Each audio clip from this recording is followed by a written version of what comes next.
பண்டிகையை முன்னிட்டு ரேஷன் அட்டைதாரர்களுக்கு பொங்கல் பரிசு தொகுப்பு வழங்க அரசு நடவடிக்கை எடுத்தது. அதன்படி 1 கிலோ பச்சரிசி, 1 கிலோ சர்க்கரை, ரூபாய் 1000 ரொக்கம், ஒரு கரும்பு ஆகியவை ரேஷன் கடைகள் மூலம் வழங்கப்பட்டது. இதற்கான ரேஷன் அட்டைதாரர்களுக்கு டோக்கன் விநியோகம் செய்யப்பட்டது. டோக்கன் பெற்றோர்கள் கடைகளுக்கு சென்று பரிசு தொகுப்பினை ஆர்வமுடன் வாங்கி சென்றனர். வேலூர் மாவட்டத்தில் 4,49,168 ரேஷன் அட்டைதாரர்கள் உள்ளனர். இந்த அட்டைதாரர்களுக்கு கடந்த 10ஆம் தேதி முதல் பொங்கல் பரிசு தொகுப்பு வழங்கப்பட்டது. கடந்த 14ஆம் தேதி வரை 4,27,811 பேருக்கு பொங்கல் பரிசு தொகுப்பு வழங்கப்பட்டுள்ளது. அதாவது 95.2% பேர் இந்த தொகுப்பினை பெற்றுள்ளனர். மீதமுள்ள 21,357 பேர் பொங்கல் பரிசு தொகுப்பு வாங்கவில்லை.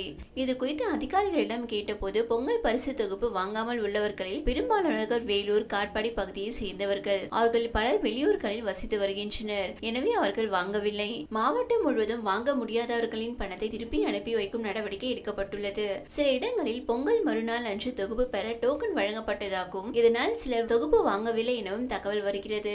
விசாரணையில் அவ்வாறு டோக்கன் பெற்றோர்கள் பலர் முன்கூட்டியே தொகுப்பு பெற்றுள்ளனர். எனினும் இது குறித்து விசாரணை நடத்தப்பட்டு வருகிறது என்றனர்.